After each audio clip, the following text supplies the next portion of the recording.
ನಾವು ಈ ದಿನ ಸಾಹಸ ಸಿಂಹ ವಿಷ್ಣುವರ್ಧನ್ ಸರ್ ಅವರ 75ನೇ ಬರ್ತ್ಡೇ ಸಂದರ್ಭದಲ್ಲಿ ಅವ್ರ ಮನೆಯಲ್ಲೇ ಇದ್ದೀವಿ. ಅವರ ಅಳಿಯ ಅನಿರುದ್ಧ ಜತಕರ ನಮ್ಮ ಜೊತೆಯಲ್ಲಿದ್ದಾರೆ. ಸಾಕಷ್ಟು ವಿಷಯಗಳಿದೆ ವಿಷ್ಣು ಸರ್ ಬಗ್ಗೆ ಮಾತನಾಡಲಿಕ್ಕೆ, ಸಾಕಷ್ಟು ಬೆಳವಣಿಗೆಗಳು ಒಂದು ಕಡೆ ಆಗ್ತಾ ಇವೆ. ಅನಿರುದ್ಧ್ ಸರ್ನ ಮಾತನಾಡಿಸ್ಲಿಕ್ಕೆ ಅಂತ ನಾನು ಇಲ್ಲಿ ಬಂದಿದ್ದೀನಿ. ಸ್ವಾಗತ ಅನಿರುದ್ಧ್ ಸರ್ ನಿಮಗೆ. Thank you sir. ಮೊಟ್ಟ ಮೊದಲಿಗೆ ವಿಷ್ಣು ಸರ್ಗೆ 75ನೇ ವರ್ಷದ ಅಮೃತ ಮಹೋತ್ಸವದ ಹುಟ್ಟುಹಬ್ಬದ ಶುಭಾಶಯಗಳು. ಹೇಗೆ ಸೆಲೆಬ್ರೇಟ್ ಮಾಡಿದ್ರಿ ನಿಮ್ಮ ಫ್ಯಾಮಿಲಿ? ಸೆಲೆಬ್ರೇಟ್ ಮಾಡಿದ್ದೀವಿ, ಮಾಡ್ತಾನೂ ಇದ್ದೀವಿ, ಇನ್ನು ಮುಂದೆ ಕೂಡ ಮಾಡ್ತೀವಿ. ಮೊಟ್ಟ ಮೊದಲನೇದಾಗಿ 75ನೇ ವರ್ಷದ ಹುಟ್ಟುಹಬ್ಬದ ಜೊತೆಗೆ ನಮ್ಮೆಲ್ರಿಗೂ ಗೊತ್ತಿರೋ ಹಾಗೆ ನಮ್ಮ ರಾಜ್ಯ ಸರ್ಕಾರ, ನಮ್ಮ ಮಾನ್ಯ ಮುಖ್ಯಮಂತ್ರಿಗಳು ಅಪ್ಪ ಅವ್ರಿಗೆ, ಸಾಹಸ ಸಿಂಹ ಡಾಕ್ಟರ್ ವಿಷ್ಣುವರ್ಧನ್ ಅವರಿಗೆ ಕರ್ನಾಟಕ ರತ್ನ ಘೋಷಣೆ ಮಾಡಿದೆ. ಹಾಗಾಗಿ ಈ ಸಂತೋಷ ಏನಿದೆ ಅದು ಹೇಳ್ಕೊಳ್ಳೋದಕ್ಕಾಗಲ್ಲ. ಸಾಕಷ್ಟು ಏನೇನೋ ಯೋಜನೆಗಳನ್ನು ಹಾಕ್ಕೊಂಡಿದ್ದೀವಿ, ಅದು ನಿಮ್ಗೆ ಗೊತ್ತಾಗತ್ತೆ. ಹೇಗೆ ಸರ್, ಈಗ ಕರ್ನಾಟಕ ರತ್ನ ವಿಳಂಬ ಆಯಿತು ಅಂತ ಏನಾದರೂ ಅನಿಸುತ್ತೆ ನಿಮಗೆ? ಏನಂದ್ರೆ ಯಾವುದು ಈಗ ಯಾರಿಗೇ ಆಗಲಿ ಸರ್, ಒಂದು ಅವಾರ್ಡ್ ಇದೆಯಲ್ಲ ಅವರ ಜೀವಿತ ಕಾಲದಲ್ಲಿ ಅದು ಬಂದಾಗ ಇನ್ನಷ್ಟು ಕೆಲಸ ಮಾಡಲಿಕ್ಕೆ ಒಂದು ಹುಮ್ಮಸ್ ತುಂಬುತ್ತೆ, ಉತ್ಸಾಹ ತುಂಬುತ್ತೆ, ಜವಾಬ್ದಾರಿ ಜಾಸ್ತಿ ಮಾಡುತ್ತೆ. ಸಿಗಬಾರ್ದು ಅಂತಲ್ಲ, ಅಂದರೆ ಆ ಟೈಮಲ್ಲಿ ಸಿಕ್ಕಾಗ ಅದಕ್ಕೆ ಇನ್ನೂ ಒಂದಷ್ಟು ಮೆರುಗು. ಅದು ಆಗದೇ ಇದ್ದದ್ದು ಆ ಸಮಯದಲ್ಲಿ ಅದು ದುರಂತನೇ. ಅದು ನಮ್ಮಲ್ಲಿ ನಾನು ಗಮನಿಸಿದ್ದೀನಿ, ಅದೇ ಥರದ್ದು ಆ ರೀತಿಯಲ್ಲಿ ನಡ್ಸ್ಕೊಳ್ತಾರೆ. ನಮ್ಮಲ್ಲಿ ನಮ್ಮವ್ರನ್ನ ಗೌರವಿಸೋದು ಸ್ವಲ್ಪ ವಿರಳನೇ, ಕಡಿಮೆನೇ. ನಾನು ಇದರ ಬಗ್ಗೆ ಒಂದು ಲೇಖನ ಕೂಡ ಪತ್ರಿಕೆಯಲ್ಲಿ ಬರೆದಿದ್ದೆ. ನಮ್ಮವ್ರನ್ನ ನಾವು ಗುರುತಿಸಿದಾಗ, ಗೌರವಿಸಿದಾಗ, ಸನ್ಮಾನಿಸಿದಾಗ ಅದು ನಮ್ಮತನವನ್ನು, ನಮ್ಮ ಭಾಷೆಯನ್ನು, ನಮ್ಮ ಸಂಸ್ಕೃತಿ, ನಮ್ಮ ಪರಂಪರೆಯನ್ನು ಗೌರವಿಸಿದ ಹಾಗೆ. ನಮ್ಮ ಮುಂದಿನ ಪೀಳಿಗೆಗೆ ನಮ್ಮ ಬಗ್ಗೆ ಹೆಮ್ಮೆ ಅನ್ನಿಸ್ಬೇಕು ಅಂತಂದರೆ, ಅಥವಾ ಹೆಮ್ಮೆ ಹೆಚ್ಚಾಗಬೇಕು ಅಂತಂದರೆ, ನಾವು ನಮ್ಮವ್ರನ್ನ ನಾವು ಗೌರವಿಸ್ಬೇಕು. ಇಂಥವ್ರು ಇದ್ದಾರಾ, ಇವರೆಲ್ಲ ಇದ್ದಾರಾ, ಇವ್ರು ಮಾಡಿರೋ ಕೆಲಸ ಇಷ್ಟೊಂದು ಎಲ್ಲ ಇದೆಯಾ, ಇದೆಲ್ಲವೂ ಗೊತ್ತಾಗಬೇಕು. ಅದು ಸ್ಫೂರ್ತಿ, ಅದು ಪ್ರೇರಣೆ, ಅದು. ಆದರೆ ನಾವು ಅಲ್ಲಿ ಎಲ್ಲೋ ಒಂದು ಕಡೆ ಹಿಡಿಯುತ್ತೀವಿ. ಹಾಗಾಗಿ ಇದು ಮುಂಬರೋ ದಿನಗಳಲ್ಲಿ ಅದು ಕಡಿಮೆಯಾಗಿ ಅದು ಹೆಚ್ಚಾಗಬೇಕು ಅಂತ ನಾನು ಆಶಿಸ್ತೀನಿ. ನಮ್ಮ ಪದ್ಮ ಪ್ರಶಸ್ತಿ ಕೂಡ ನಮ್ಮ ಕರ್ನಾಟಕದಿಂದ ಪ್ರತಿ ವರ್ಷ ನಮ್ಮ ಚಿತ್ರೋದ್ಯಮದಿಂದ ಹೋಗಬೇಕು. ನಾನು ಕೇವಲ ಸಿನಿಮಾ ಬಗ್ಗೆ ಮಾತ್ರ ಹೇಳ್ತಾ ಇದ್ದೀನಿ, ಆದರೆ ನಮ್ಮ ಕರ್ನಾಟಕದ ಸಾಧಕರು ಯಾರೇ ಇರಲಿ, ಅವರ ಕೆಲಸ ಏನಿದೆ ಅದು ನಮ್ಮ ಕೇಂದ್ರ ಸರ್ಕಾರದಿಂದ ಅದಕ್ಕೆ ಗೌರವ ಸಿಗಬೇಕು ಅಂತಂದರೆ, ಅಥವಾ ಆ ವ್ಯಕ್ತಿಗಳಿಗೆ, ಆ ಸಾಧಕರಿಗೆ ಗೌರವ ಸಿಗಬೇಕು ಅಂತಂದರೆ ನಾವು ಕೂಡ ಪ್ರಯತ್ನ ಪಡಬೇಕು. ಅದಕ್ಕೆ ಅದು ಸತತ ನಿರಂತರ ಪ್ರಯತ್ನ ನಡೀತಾ ಇರಬೇಕು. ಪ್ರತಿ ವರ್ಷ ಇಂತಿಂಥ ಸಾಧಕರ ಹೆಸರು ನಮ್ಮಿಂದ ಹೋಗಬೇಕು, ನಮ್ಮ ಸರ್ಕಾರದಿಂದ ಹೋಗಬೇಕು. ನಮ್ಮ ಚಿತ್ರೋದ್ಯಮ ಆಗಿರಬಹುದು, ಅಥವಾ ಆ ಕ್ಷೇತ್ರದ ಜನಗಳಿಂದ, ಅಧಿಕಾರಿಗಳಿಂದ ಅದು ಹೋಗಬೇಕು. ಅದು ಹೋಗಲ್ಲ. ಅದು ದೊಡ್ಡ ಸಮಸ್ಯೆ. ಯಾಕಂತಂದರೆ ನೀವು ನೋಡಿದ್ರೆ, ನೀವು ನೋಡಿ, ಲೀಲಾವತಿ ಅಮ್ಮ ನೋಡಿ, ಜಯಂತಿ ಅಮ್ಮ ನೋಡಿ, ಅವ್ರಿಗೆ ಬರಬಾರ್ದಾ ಅಲ್ವಾ? ಈಗ ನಮ್ಮ ಹೌದು, ಈಗ ನಮ್ಮ ಕುಟುಂಬಕ್ಕೆ ಕರ್ನಾಟಕ ರತ್ನ ಅಪ್ಪವ್ರಿಗೆ ಬಂದಿದೆ, ಆದರೆ ಭಾರತಿ ಅಮ್ಮ ಕೂಡ, ಅವ್ರಿಗೂ ಕೂಡ ಬರಬೇಕು. ಅವರ ಸಾಧನೆ ಕೂಡ ಅಷ್ಟೇ ಇದೆ. ನೀವು ಇವ್ರಿಗೆ ಬಂದಿದೆ ಅಂತ ಅವ್ರನ್ನ ನೀವು ನಿರ್ಲಕ್ಷ್ಯ ಮಾಡೋಕ್ಕಾಗಲ್ಲ ಅಲ್ವಾ? ಅವ್ರದ್ದೂ ಸಾಧನೆ ಅಷ್ಟೇ ಇದೆ, ವೈಯಕ್ತಿಕ ಸಾಧನೆ, ಅತ್ಯದ್ಭುತವಾದಂಥ ಸಾಧನೆ. ಹಾಗಾಗಿ ಆ ನಿಟ್ಟಲ್ಲಿ ನಾವೆಲ್ಲೋ ಒಂದು ಕಡೆ ನಾವು ಸ್ವಲ್ಪ ಹಿಡಿಯುತ್ತೀವಿ. ಇದೇ ವಿಚಾರದಲ್ಲಿ ಈಗ ಕರ್ನಾಟಕ ರತ್ನ ಅಂತ ಅನೌನ್ಸ್ ಆದ ತಕ್ಷಣ ಭಾರತೀಯಮ್ಮ ನಿಮಗೆ, ಇಡೀ ಫ್ಯಾಮಿಲಿಗೆ ಆ ವಿಷಯ ಕಿವಿಗೆ ಬಿದ್ದ ತಕ್ಷಣ what was your first reaction ಅಂತ ಹೇಳಿ? ದೇವರ್ ನೋ ವರ್ಡ್ಸ್ ಟು ಎಕ್ಸ್ಪ್ರೆಸ್. ಅಂದರೆ ಕರ್ನಾಟಕ ರತ್ನ ಸಾಹಸ ಸಿಂಹ ಡಾಕ್ಟರ್ ವಿಷ್ಣುವರ್ಧನ್, ತೀರಾ ಅಂದರೆ ತೀರಾ ಸಂತೋಷ. ಆ ಸಂತೋಷನ ಪದಗಳಲ್ಲಿ, ಮಾತುಗಳಲ್ಲಿ ಅದನ್ನು ಹೇಳೋದಕ್ಕೆ, ವರ್ಣಿಸೋದಕ್ಕೆ ಅಸಾಧ್ಯ. ಅದು ಅಷ್ಟು ಸಂತೋಷ. ಈ ಅಭಿಮಾನಿಗಳಲ್ಲಿ ಚಿತ್ರರಂಗದಲ್ಲೇ ಆಗಲಿ, ಎಲ್ಲೇ ಆಗಲಿ, ಅನೇಕ ವಿಧಗಳಿರ್ತವೆ ಜತಕರ್ ಸರ್. ಕೆಲವರದ್ದು ಮಾನಸಿಕ ಆರಾಧನೆ, ಮನಸ್ಸಲ್ಲೇ ಭಾವಪೂರ್ಣವಾಗಿ ಆರಾಧಿಸ್ತಾ ಇರ್ತಾರೆ, ಪೂಜಿಸ್ತಾ ಇರ್ತಾರೆ. ಇನ್ನು ಕೆಲವರು ಬಾಹ್ಯ ಆರಾಧನೆ, ಲಿಟ್ರಲಿ ಆಚೆ ಬರ್ತಾರೆ, ಜೈ ಅದು ಇದು ಇದೆಲ್ಲ ಒಂದು ಕಡೆ ಇರುತ್ತೆ. ಈ ವಿಷ್ಣು ಸರ್ ವಿಚಾರದಲ್ಲಿ ಹೇಗೆ ಅಂತ ಹೇಳಿದ್ರೆ, ಇಡೀ ಸಿನಿಮಾ ರಂಗ ಒಂದು ಫೀಲಿಂಗ್ ಆದರೆ, ವಿಷ್ಣು ಸರ್ ಒಂಥರ ಎಮೋಷನ್ ಥರ. ಹೌದು. ಸಿನಿಮಾ ರಂಗದಲ್ಲಿ ಅವ್ರದ್ದೇ ಒಂದು ವಿಭಿನ್ನವಾಗಿರ್ತಕ್ಕಂಥ ಒಂದು ಎಮೋಷನ್ನು, ಒಂದು ಸ್ಟೈಲು, ಅವರು ಎಂಟ್ರಿ ಆದಂಥ ಕಾಲಘಟ್ಟ, ಅವರು ಎಂಟ್ರಿ ಆದ ಟೈಮಿಗೂ ಅನಂತರದಲ್ಲಿ ಅದನ್ನು ಮಾರ್ಪಡಿಸಿಕೊಂಡು ಅಭಿವೃದ್ಧಿಪಡಿಸಿಕೊಂಡು ಬೆಳೆದಂಥ ಬಗೆ, ಆಯ್ಕೆ ಮಾಡಿಕೊಂಡಂಥ ಪಾತ್ರಗಳು, ಅವುಗಳ ವಿಭಿನ್ನತೆ ಇತ್ತಲ್ಲ, ಅದು ಇನ್ನೊಂದು ಮಜಲಿಗೆ ಕೊಂಡೊಯ್ತಾ ಅಂತ ಇಂಡಸ್ಟ್ರಿ. ಖಂಡಿತ ಖಂಡಿತ. ಆ ಥರದ ಕಲಾವಿದರು, ಆ ಥರದ ಸಿನಿಮಾಗಳು, ಆ ಥರದ ವ್ಯಕ್ತಿರೇಖೆಗಳು ಇನ್ನು ಮುಂದೆ ನೋಡೋದು ವಿರಳ ಅಂತ ಅನಿಸುತ್ತೆ. ಬಂದರೆ ತುಂಬ ಸಂತೋಷ. ಆದರೆ ಅದು ಆ ಕಾಲಘಟ್ಟನೇ ಆ ಥರ ಇತ್ತು. ಕಲಾವಿದರುಗಳು ಹಾಗೇ ಇದ್ದರು, ನಿರ್ದೇಶಕರು, ನಿರ್ಮಾಪಕರು, ಇಡೀ ಚಿತ್ರರಂಗನೇ ಅದು ಒಂದು ಸುವರ್ಣ ಕಾಲ ಅಂತ ಹೇಳ್ತೀವಲ್ಲ, ಆ ಥರ ಇತ್ತದು. ಜೊತೆಗೆ ಈಗ ತುಂಬ ಮಾಧ್ಯಮಗಳಿದ್ದಾವೆ, ತುಂಬ ಮಾಧ್ಯಮಗಳಿದ್ದಾವೆ. ಆಗ ಇರಲಿಲ್ಲ. ಆಗ ನಾಟಕ ಆದಮೇಲೆ ಸಿನಿಮಾ. ಅದರಲ್ಲೂ ಕೂಡ ಇವರು ಅಪ್ಪ ಅವರಾಗಿರ್ಬೋದು ಅಥವಾ ಇವ್ರ ಜೊತೆಯಲ್ಲಿ ಸಾಕಷ್ಟು ದಿಗ್ಗಜ ಕಲಾವಿದರು, ಅವರು ನಮಗೆ ನೀಡಿರ್ತಕ್ಕಂಥ ಸಿನಿಮಾಗಳು ಅಥವಾ ಪಾತ್ರಗಳು ನಿಜಕ್ಕೂ ಅದು ನಾವು ಹೋಗೋವರೆಗೂ ನಮ್ಮ ಜೊತೆಯಲ್ಲೇ ಅದು ಇರ್ತವೆ.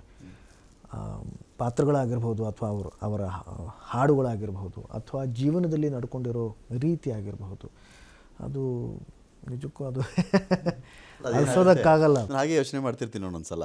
ಈಗ ವಿಷ್ಣು ಸರ್ ಕಾಲದಲ್ಲಿ ಸೋಷಿಯಲ್ ಮೀಡಿಯಾ ಸಪೋಸ್ ಇದ್ದಿತ್ತು ಅಂತ ಹೇಳಿದ್ರೆ ಅದೆಷ್ಟು ಕೋಟಿ ಫಾಲೋವರ್ಸು, ಎಷ್ಟು ಮಿಲಿಯನ್ ವ್ಯೂಸು, ಲೈಕ್ಸು. ಅಂದರೆ ಎದೆ ಒಳಗಡೆನೇ ಆ ಎದೆ ಒಳಗಡೆನೇ ಲೈಕ್ ಇರೋದು, ಎದೆ ಒಳಗಡೆನೇ ಶೇರ್ ಮಾಡ್ಕೊಳ್ಳೋರು, ಈ ಥರ ಹೃದಯದಲ್ಲೇ ಇವತ್ತೆಲ್ಲವನ್ನೂ ಏನು ನೋಡ್ತಾ ಇದ್ದೀವೋ ಅದು ಅವರ ಜನಗಳ ಹೃದಯದಲ್ಲೇ ಅದೆಲ್ಲ ಆಗಿದೆ. ಹೌದು.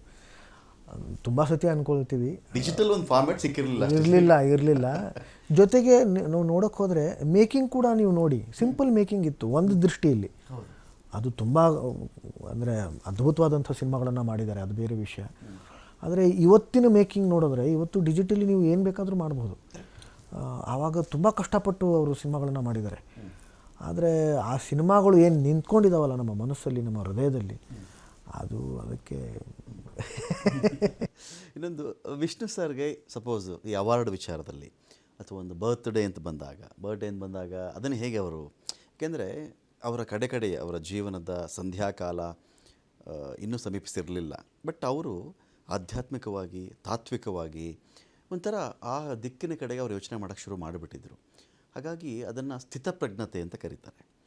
ಈ ಸಂತೋಷ ಆದರೂ ಒಂದೇ ಥರನೇ, ದುಃಖ ಆದರೂ ಒಂದೇ ಥರನೇ, ಎರಡಕ್ಕೂ ಕುಗ್ಗೋದಾಗಲಿ ಹಿಗ್ಗೋದಾಗಲಿ ಮಾಡಲ್ಲ. ಅವರಿಗೆ ಒಂದು ಅವಾರ್ಡ್ ಅಥವಾ ಅವ್ರಿಗೆ ಒಂದು ಕರ್ನಾಟಕ ರತ್ನ, ಒಂದು ಭಾರತ ರತ್ನ ಅಥವಾ ಯಾವುದೋ ಒಂದು ಪ್ರಶಸ್ತಿ, ಒಂದು ಬರ್ತ್ಡೇ, ಜನ ಬರ್ತಾರೆ, ಸಂಭ್ರಮಾಚರಣೆ, ಇದನ್ನು ಹೇಗೆ ರಿಸೀವ್ ಮಾಡ್ತಾಯಿದ್ರು? ಅವ್ರಿಗೆ ಪತ್ರಕರ್ತರು ಕೇಳಿದರು ಅವರಿಗೆ ಪದ್ಮ ಪ್ರಶಸ್ತಿ ಬರಬೇಕು ಅಂತ. ಆಗ ಹೇಳಿದ್ರು, ನನಗಿಂತ ಭಾರತೀಯವರು ಅರ್ಹರು, ಅದಕ್ಕೆ ಅವ್ರಿಗೆ ಕೊಡಬೇಕು, ಅವ್ರಿಗೆ ಸಿಗಬೇಕು ಅಂತ ಹೇಳಿದ್ರು. ಒಂದು ಅವ್ರಿಗಿಂತ ಸೀನಿಯರ್ ಅವ್ರಿಗಿಂತ ಹಿರಿಯ ಕಲಾವಿದೆ. ಇನ್ನೂ ಅರ್ಲಿ ಎಂಟ್ರಿ ಆಗಿದ್ದರು ಸಿನಿಮಾ ರಂಗಕ್ಕೆ ಬಹಳ ವರ್ಷಗಳ ಮುಂಚೆ. ಒಂದು ಎರಡನೇದಾಗಿ ಅವರಿಗೂ ಕೂಡ ಅದು ಅಂದರೆ ಪ್ರಶಸ್ತಿಗಳ ಬಗ್ಗೆ ಹೋಗ್ತಾ ಅಷ್ಟು ಒಲವು ಅಥವಾ ಬೇಕು ಅನ್ನೋದಿರಲಿಲ್ಲ ಅವ್ರಿಗೆ. ಸಿನಿಮಾ ಕೂಡ ಯಾವಾಗಲೂ ಹೇಳೋರು, ಅಂದರೆ ಈಗ ಕೆಲವು ಸಿನಿಮಾ ಹಿಟ್ ಆಗ್ತವೆ, ಕೆಲವು ಸಿನಿಮಾ ಓಡದೇ ಇರ್ತವೆ. ಅಲ್ಲೂ ಕೂಡ ಅವರು ಹೇಳೋರು, ಒಂದು ಸಿನಿಮಾ ಓಡದೇ ಇದ್ದರೆ 10 ಸ್ನೇಹಿತರು ನಮ್ಮಿಂದ ದೂರ ಆಗ್ತಾರೆ. ಆದರೆ ಒಂದು ಸಿನಿಮಾ ಹಿಟ್ಟಾಯಿತು ಅಂತಂದರೆ 100 ದುಶ್ಮನ್ಗಳು, ವೈರಿಗಳು ಹುಟ್ಕೊಳ್ತಾರೆ ಅಂತ ಹೇಳ್ತಾಯಿದ್ರು. ಗೆಲುವು ಕೂಡ ಶಾಪನೆ ಅಂತ, ವೈರಿಗಳು ಹುಟ್ಕೊಳ್ತಾರೆ ಅಂತ ಅಷ್ಟೊಂದು. ಹಾಗಾಗಿ ಅವರು ಆಮೇಲೆ 220 ಸಿನಿಮಾಗಳಲ್ಲಿ ಅಭಿನಯಿಸಿದ್ದಾರೆ. ಅಷ್ಟೊಂದು ವರ್ಷಗಳು ಅವರು ಇದ್ದರು ಇಂಡಸ್ಟ್ರಿಯಲ್ಲಿ, ಚಿತ್ರರಂಗದಲ್ಲಿ. ಹಾಗಾಗಿ ಒಂದು ವೈಯಕ್ತಿಕ ಏರಿಳಿತಗಳು ಜೊತೆಗೆ ಸಮಾಜದಲ್ಲಿ ಆಗುವಂಥ ಬದಲಾವಣೆಗಳು, ಸ್ನೇಹಿತರ ನಮ್ಮ ಜೊತೆಯಲ್ಲಿ ಅಥವಾ ಸ್ನೇಹಿತರು ನಾವು ಅಂದ್ಕೊಂಡಿರುವಂಥ ಕೆಲವು ಸ್ನೇಹಿತರು ಅವರ ಒಂದು ನಮ್ಮ ಜೊತೆ ಬದಲಾವಣೆ, ಇದೆಲ್ಲವೂ ಅವರು ನೋಡಿದರು. ಹಾಗಾಗಿ ಅವರು ಆ ಒಂದು ಇದಕ್ಕೆ ಬಂದಿದ್ದರು. ಪ್ರಶಸ್ತಿ ಅಥವಾ ಯಾವುದೇ ಥರದ ಒಂದು ಅಂದರೆ ಜನ ಪ್ರೀತಿಸಬೇಕು, ಜನಗಳ ಅಭಿಮಾನ ಅದೇ ಶಾಶ್ವತ, ಅದೇ ನಿರಂತರ. ಅದಕ್ಕೋಸ್ಕರ ನಾನು ಸಿನಿಮಾ ಮಾಡಬೇಕು, ಅದಕ್ಕೋಸ್ಕರ ನಾನು ನನ್ನ ಜೀವನದಲ್ಲಿ ಅಥವಾ ನನ್ನ ನಡ್ಕೊಳ್ಳೋ ರೀತಿ ಆ ನಿಟ್ಟಲ್ಲಿರಬೇಕು ಅಂತ. ಪ್ರಶಸ್ತಿ ಬಗ್ಗೆ ಅವ್ರಿಗೆ ಅಷ್ಟು ಹೋಗ್ತಾ ಇರಲಿಲ್ಲ. ಆದರೆ ಅವ್ರಿಗೆ ಪ್ರಶಸ್ತಿ ಅದು ಅವ್ರಿಗೆ ಆಸಕ್ತಿ ಇತ್ತೋ ಇಲ್ವೋ ಅದು ಬೇರೆ ವಿಷಯ. ಆದರೆ ನಮ್ಮ ಕರ್ತವ್ಯ ಆಗತ್ತದು.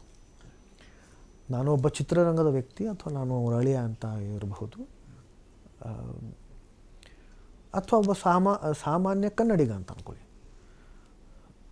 ನಮ್ಮ ಜವಾಬ್ದಾರಿ ಅದು, ನಮ್ಮ ಕರ್ನಾಟಕ ಸರ್ಕಾರದ ಜವಾಬ್ದಾರಿ, ನಮ್ಮ ಕನ್ನಡಿಗರ ಜವಾಬ್ದಾರಿ. ಸಾಧಕರನ್ನು ಗುರುತಿಸಬೇಕು. ನಾನು ಆಗಲೇ ಹೇಳಿದ ಹಾಗೆ ಅದರಿಂದ ಮುಂದಿನ ಪೀಳಿಗೆಗೆ ನಮ್ಮ ಬಗ್ಗೆ ಹೆಮ್ಮೆ ಹೆಚ್ಚಾಗುತ್ತೆ. ಹಾಗಾಗಿ ಅವ್ರಿಗೆ ಆಸಕ್ತಿ ಇಲ್ಲದೆ ಹೋದರೂ ಕೂಡ ಅವ್ರಿಗೆ ಆಸಕ್ತಿ ಇರಲಿಲ್ಲ ಅಂತಂದ್ಬಿಟ್ಟು ನಾವು ಸುಮ್ಮನೆ ಕೂತ್ಕೊಳ್ಳೋಕ್ಕಾಗಲ್ಲ ಅಲ್ವಾ. ಹಾಗಾಗಿ ಅವರು ಬಂದಿರೋದು ನಿಜಕ್ಕೂ ನಾನು ಈ ಮಾಧ್ಯಮದ ಮುಖಾಂತರ ನಮ್ಮ ಕರ್ನಾಟಕ ಸರ್ಕಾರಕ್ಕೆ ಮತ್ತು ಮಾನ್ಯ ಮುಖ್ಯಮಂತ್ರಿಗಳಿಗೆ ಸಿದ್ದರಾಮಯ್ಯರವರಿಗೆ ನಾನು ನಮ್ಮ ಇಡೀ ಕನ್ನಡ ಚಿತ್ರರಂಗದ ಪರವಾಗಿ, ನಮ್ಮ ವೈಯಕ್ತಿಕ ಕುಟುಂಬದ ಪರವಾಗಿ, ನಮ್ಮ ಬೃಹತ್ ಕುಟುಂಬ ಅಂತಂದರೆ ಅಭಿಮಾನಿ ಬಳಗ ಎಲ್ಲರ ಪರವಾಗಿ ನಾನು ಧನ್ಯವಾದಗಳನ್ನು ಹೇಳ್ತೀನಿ. ಬರ್ಡೇ ಸೆಲೆಬ್ರೇಷನ್ಸ್ ಹೇಗಿರ್ತಾ ಇತ್ತು ವಿಷ್ಣು ಸರ್ ಇದ್ದಾಗ? ತುಂಬ ಜನ ಬರೋರು, ಮನೆಯಲ್ಲಿತ್ತು ಅಥವಾ ಎಲ್ಲೇ ಅವ್ರು ಮಾಡಿದ್ರೂ ಕೂಡ. ನಾನು ಮೈಸೂರಲ್ಲಿದ್ದಾಗ ಅವ್ರು ಮೈಸೂರಲ್ಲಿ ಒಂದು ಸತಿ ಅವರು ಆಚರಿಸಿದ್ರು. ಅಲ್ಲಿ ಆವಾಗ ಹೋಗಿದ್ದೆ ನಾನು. ಮೈಸೂರಲ್ಲ, ಮಂಡ್ಯ. ಏನು ಜನಸಾಗರ. ನಾವು ಸಿನಿಮಾದಲ್ಲಿ ಎಲ್ಲ ಎಷ್ಟೋ ಸಲ ನೋಡ್ತೀವಿ.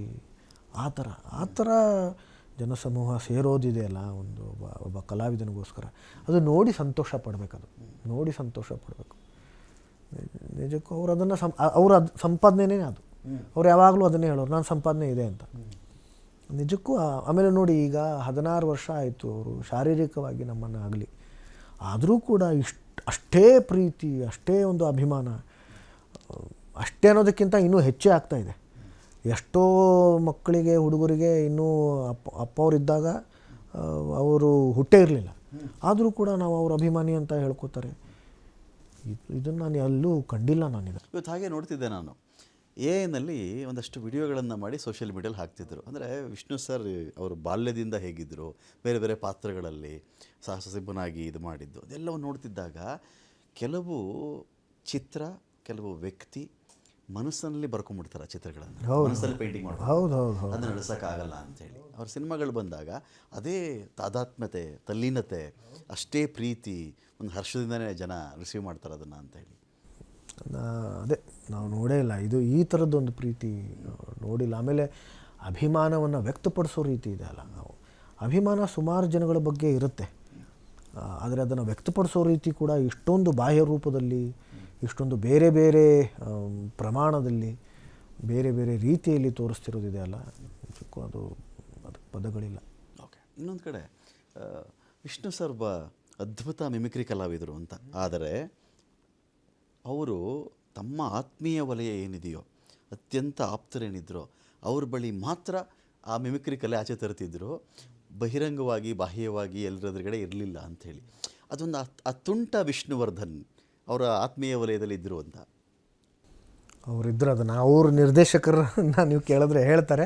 ಆದರೆ ನಮ್ಮ ಮುಂದೆ ಕೂಡ ಅವರು ಸುಮಾರು ಸಲ ಹಿಂದಿ ಹಾಡುಗಳು, ರಾಜೇಶ್ ಖನ್ನಾ ಕಲಾವಿದರನ್ನು ಅವರು ಇದು ಮಾಡೋರು, ಇಮಿಟೇಟ್ ಮಾಡೋರು, ಅಥವಾ ಬೇರೆ ಭಾಷೆ ಕಲಾವಿದರನ್ನು ಇಮಿಟೇಟ್ ಮಾಡೋರು. ಆಮೇಲೆ ಈಗ ನಿಮ್ಮ ಜೊತೆಲಿ ಮಾತಾಡಿದ್ದಾರೆ ಅಂತ ಅಂದ್ಕೊಳ್ಳಿ, ನಿಮ್ಮ ಜೊತೆಲಿ ನಿಮ್ಮ ಹತ್ರ ಏನೋ ಒಂದು ಬೇರೆ ಥರದ್ದು ಏನೋ ಅಂತಂದ್ರೆ ನಿಮ್ಮನ್ನು ಇಮಿಟೇಟ್ ಮಾಡೋರು, ಆ ಥರ. ಆದರೆ ಅಭಿಮಾನದಿಂದ ಇಲ್ಲ, ತುಂಬ ಅಭಿಮಾನದಿಂದನೇ ಅವರು ತುಂಬ ಖುಷಿಪಟ್ಟು ಅವರು ಅದನ್ನು ಮಾಡಿ ತೋರಿಸೋರು.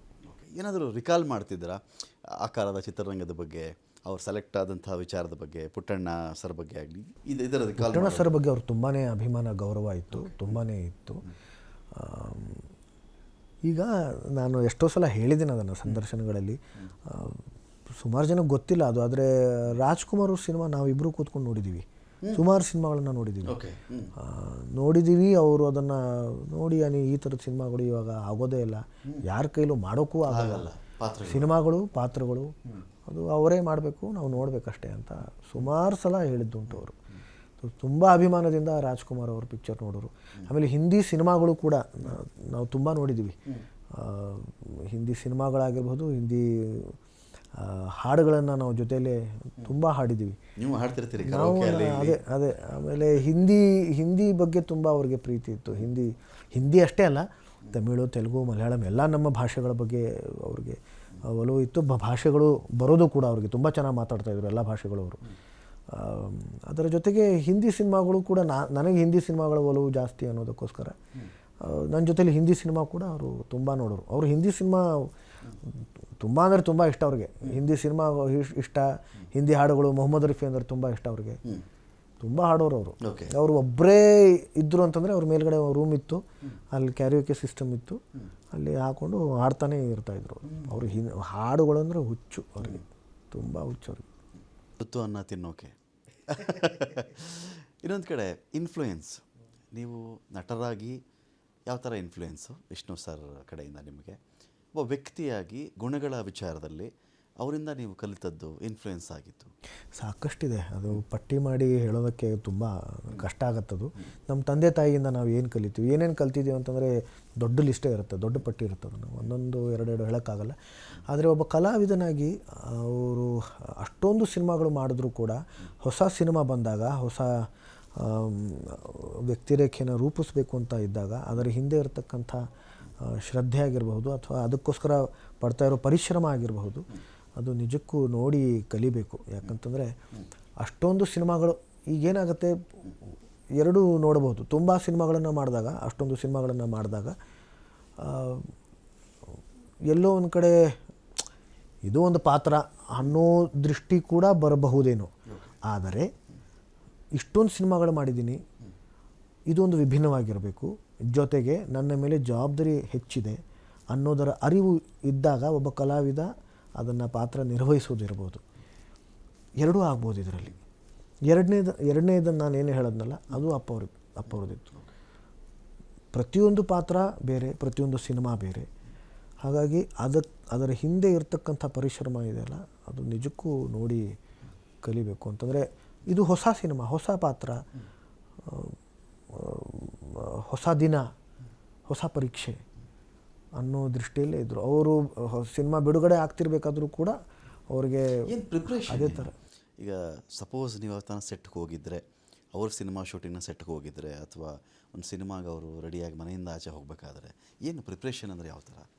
ಅದು ಫಿಸಿಕಲಿ ಆಗಲಿ, ಮೆಂಟಲಿ ಆಗಲಿ, ಸ್ಕ್ರಿಪ್ಟ್ ವೈಸ್ ಆಗಲಿ, ಡೈಲಾಗ್ ವೈಸ್ ಆಗಲಿ. ಈಗ ಡೈಲಾಗ್ಸು ನಮ್ಮ ಕೀರ್ತಿಯವ್ರು ಹೇಳ್ತಾರೆ, ಡೈಲಾಗ್ಸ್ ಎಲ್ಲ ತುಂಬ ಇತ್ತು, ಏನೋ ಒಂದು ಕಾಂಪ್ಲಿಕೇಟೆಡ್ ಡೈಲಾಗ್ ಇತ್ತು ಅಂತಂದರೆ ಮನೆಯಲ್ಲೇ ಕೂತ್ಕೊಂಡು ಅವರು ತುಂಬ ಪ್ರಾಕ್ಟೀಸ್ ಮಾಡೋರು ಅದನ್ನು.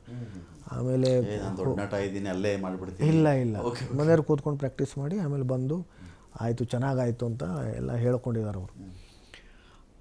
ಆದರೆ ಇನ್ನೊಂದು ದೃಷ್ಟಿಲಿ ನೋಡೋಕೆ ಹೋದರೆ, ಅಥವಾ ಕೆಲವು ಈಗ ಡಬಲ್ ರೋಲ್, ಟ್ರಿಪಲ್ ರೋಲ್ಸ್ ಎಲ್ಲ ಆ ಥರ ಎಲ್ಲ ಇದ್ದಾಗ ಪ್ರತಿಯೊಂದು ಪಾತ್ರ ಬೇರೆ ರೀತಿಯಲ್ಲಿ ಇರಬೇಕು. ಆ ನಿಟ್ಟಲ್ಲಿ ಕಾಸ್ಟ್ಯೂಮ್ ಬೇರೆ ಇರಬೇಕು, ಅದರ ಬಗ್ಗೆ ಚರ್ಚೆ. ನನ್ನ ಲುಕ್ ಜೊತೆಯಲ್ಲಿ ನನ್ನ ಹಾವಭಾವ ಹೇಗಿರಬೇಕು ಅದರ ಬಗ್ಗೆ ಚರ್ಚೆ, ಯೋಚನೆ, ಚಿಂತನೆ ನಿರ್ದೇಶಕರ ಜೊತೆಯಲ್ಲಿ ಒಂದು ಚರ್ಚಿಸ್ತಾಯಿದ್ರು. ಒಂದು ಹಾಗೆಯೇ ನನಗೆ ಆಶ್ಚರ್ಯ ಆಗಿದ್ದಂತಂದರೆ, ನಾನು ಜ್ಯೇಷ್ಠ ಸಿನಿಮಾದಲ್ಲಿ ಅಭಿನಯಿಸ್ತಿರ್ಬೇಕಾದ್ರೆ ಅವರು ಶಾರ್ಟ್ ಇನ್ನೂ ಟೈಮ್ ಇತ್ತು, ಸಮಯ ಇತ್ತು ಶಾರ್ಟ್ಗೆ. ಒಂದು ಅರ್ಧ ಗಂಟೆ ಸರ್ ಬ್ರೇಕ್ ಇದೆ ನಿಮಗೆ ಅಂತ ಹೇಳಿದ್ರು. ಸರಿ ಅಂತ ಅವ್ರು ಅವಾಗ ಅಧ್ಯಾತ್ಮದ ಕ್ಯಾಸೆಟ್ಗಳನ್ನು ಕೇಳೋರು, ಬನ್ನಂಜೆ ಅವ್ರದ್ದು ತುಂಬ ಕ್ಯಾಸೆಟ್ಗಳನ್ನು ಕೇಳೋರು. ಅವರು ಗಾಡೀಲಿ ಅದನ್ನು ಹಾಕ್ಕೊಂಡು ಕೇಳ್ತಾ ಇರೋರು. ಸೊ ಗಾಡೀಲಿ ಹೋಗಿ ಕೂತ್ಕೊಂಡ್ರು ಅವರು, ನಾನು ಹಿಂದೆ ಕೂತ್ಕೊಂಡೆ. ಅವರು ಕ್ಯಾಸೆಟ್ ಹಾಕ್ಕೊಂಡು ಕೇಳ್ತಾಯಿದ್ರು. ಅಸೋಸಿಯೇಟ್ ಬಂದುಬಿಟ್ಟು, ಸರ್ ಇದು ನೆಕ್ಸ್ಟ್ ಸೀನ್ ಸರ್ ಅಂತ ಸೀನ್ ಪೇಪರ್ ಕೊಟ್ಟರು. ಅದು ಒಂದು ಪುಟ ಇತ್ತದು. ಅದನ್ನು ಸರಿ ಅಂತಂದ್ಬಿಟ್ಟು ಇಟ್ಟರು. ಅದು ಕ್ಯಾಸೆಟ್ ಒಂದು ಕಡೆ ಓಡ್ತಾನೆ ಇದೆ. ಅವರು ಬ್ಯಾಟ್ ಯಾವಾಗ ಮಾಡಿದ್ರು, ಯಾವಾಗ ನೋಡಿದ್ರು ನನಗೆ ಗೊತ್ತೇ ಇಲ್ಲ. ಅವ್ರು ನೋಡಿದಾರೋ ಇಲ್ವೋ ಅದು ಗೊತ್ತಿಲ್ಲ ನನಗೆ. ನಾನು ಹಿಂದೆ ಕೂತಿದ್ದೀನಿ. ಅವರು ಆಮೇಲೆ ಒಂದು 10 ನಿಮಿಷ ಆದಮೇಲೆ, ಸರ್ ನಿಮ್ಮ ಶಾರ್ಟ್ ಇದೆ. ಹೋಗಿ ಶಾರ್ಟು ಒಂದೇ ಟೇಕಲ್ಲಿ ಓಕೆ, ಒಂದೇ ಟೇಕಲ್ಲಿ ಆಯ್ತದು. ಒಂದು ಪೇಜ್ ಡೈಲಾಗ್ ಅದು. ನನಗೆ ಇದುವರೆಗೂ ಆಶ್ಚರ್ಯ. ನಾನಿದ್ದಿದ್ದರೆ ಅದು ಕ್ಯಾಸೆಟ್ ಆಫ್ ಮಾಡ್ತಾಯಿದ್ದೆ, ಅದನ್ನೇ ನೋಡ್ತಾ ಇರ್ತಾಯಿದ್ದೆ ಅಲ್ವಾ. ಇವರು ಅದು ಕ್ಯಾಸೆಟು ಒಂದು ಕಡೆ ಓಡ್ತಾ ಇದೆ. ಅದು ಯಾವಾಗ ನೋಡ್ಕೊಂಡಿದ್ದಾರೋ, ಅಥವಾ ಒಂದು ಸಲ ಹೇಳ್ಕೊತೀವಿ. ನಾನಂತೂ ಹೇಳ್ಕೊತಾನೆ ಇರ್ತೀನಿ ಮಾತುಗಳನ್ನು. ಅವ್ರು ಅದನ್ನು ಹೇಳ್ಕೊಂಡೂ ಇಲ್ಲ, ಸುಮ್ಮನೆ ನೋಡಿರ್ಬೇಕೇನೋ ಅವರು ಅಷ್ಟೇ. ನೋಡಿರ್ಬೇಕೇನೋ, ನನಗೂ ಅದು ಗೊತ್ತಿಲ್ಲ. ಆದರೆ ಅಲ್ಲಿ ಬಂದು ಅದನ್ನು ತುಂಬ ಅಂದರೆ ಅದ್ಭುತವಾಗಿ ಅದನ್ನು ನಟಿಸಿದ್ರು ಅವರು. ಅಂದರೆ ಅವ್ರ ನಟನೆ ಬಗ್ಗೆ ನಾವೇನು ಹೇಳೋದು, ಆದರೆ ಅಷ್ಟು ಸಹಜವಾಗಿ ಲೀಲಾಜಾಲವಾಗಿ ಆ ಒಂದು ಪಾತ್ರ ನಿರ್ವಹಿಸೋದಿದೆಯಲ್ಲ, ಅದು ಅನುಭವದಿಂದ, ಜೊತೆಗೆ ಅದರ ಹಿಂದೆ ಇರತಕ್ಕಂಥ ತಯಾರಿ, ಇಷ್ಟು ವರ್ಷಗಳ ಒಂದು ತಯಾರಿ, ಅದರಿಂದ ಅದು ಬಂದಿರತಕ್ಕಂಥದ್ದು. If you are with 5 champions you will be the 6th ಅಂತ. ನೀನು 5 ಚಾಂಪಿಯನ್ಗಳ ಜೊತೆಲಿ ಇದ್ದರೆ ನೀನು 6ನೇ ಚಾಂಪಿಯನ್ ಆಗ್ತೀಯಾ ಅಂತೇಳಿ.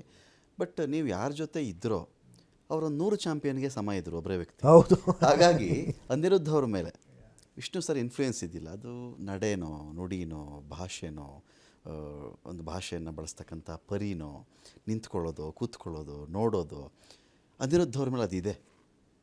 ಓಕೆ. ಎಷ್ಟು ಪರ್ಸೆಂಟ್ ಇದೆ ಗೊತ್ತು, ನಮ್ಗೆ ಕಾಣುತ್ತದು. ನೀವು ಧಾರಾವಾಹಿಗಳಲ್ಲಿ ಅಭಿನಯಿಸಿದಾಗಲಿ ಅಥವಾ ಸಿನಿಮಾದಲ್ಲಿದ್ದಾಗಲಿ ಅಲ್ಲಲ್ಲಿ ಆ ಒಂದು ಝಲಕ್ ಕಾಣಿಸುತ್ತೆ. ಅದು ನಿಮಗೆ ಅರಿವಿಗೆ ಬರುತ್ತೋ ಬರಲ್ಲ ನಮಗೆ ಗೊತ್ತಿಲ್ಲ, ಬಟ್ ನಮಗದಾಗುತ್ತೆ ಅಂತೇಳಿ. ಇದು ಹೇಗೆ ಅಂತ ಇರ್ಬೋದು. ಈಗ ಏನಾಗುತ್ತೆ, ಅದೇ ಸಂಸ್ಕಾರ ಅಂತ ಹೇಳೋದು. ಗೊತ್ತಿಲ್ಲದೆ ಅದು ಇಂಟರ್ವ್ಯೂ ಸ್ಟಾರ್ಟಿಂಗಲ್ಲಿ ಒಂದು ಕೈ ಈ ಥರ ಹೋಲ್ಡ್ ಮಾಡಿದ್ರಿ ಇಂಟರ್ವ್ಯೂ ಸ್ಟಾರ್ಟಿಂಗಲ್ಲಿ. ಹೌದಾ? ಓಕೆ. ಅದು ವಿಷ್ಣು ಸರ್ ಎಲ್ಲ ನೋಡಿದ್ದೀವಿ. ಅದು ಗೊತ್ತಿಲ್ಲದೆ ಅದು ಬಂದ್ಬಿಡುತ್ತೆ. ಅದು ನಮ್ಮ ತಂದೆ ತಾಯಿಯರನ್ನ ನೋಡ್ತಿರ್ತೀವಿ, ಕಲಿತಾ ಇರ್ತೀವಿ ಗೊತ್ತಿಲ್ಲದೆ. ನಾನು ಅದಕ್ಕೆ ಒಂದು ಇಟಾಲಿಯನ್ ಸಿನಿಮಾ ಇತ್ತು, ಚಿಲ್ಡ್ರನ್ ಆರ್ ವಾಚಿಂಗ್ ಅಸ್ ಅಂತ. ಓಕೆ.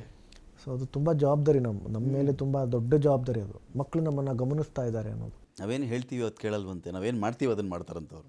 ನೋಡ್ತಾ ಇರ್ತಾರೆ, ಗಮನಿಸ್ತಾ ಇರ್ತಾರೆ. ನನ್ನ ಮಗಳು ಕೂಡ ಒಂದು ಸಲ ತುಂಬ ಚಿಕ್ಕವಳಿದ್ಲು. ತುಂಬ ಅಂದರೆ ತುಂಬ, ಅವಳಿಗೆ ಓದೋಕ್ಕೂ ಬರ್ತಾ ಇರಲಿಲ್ಲ, ಬರೆಯೋಕ್ಕೂ ಬರ್ತಿರ್ಲಿಲ್ಲ.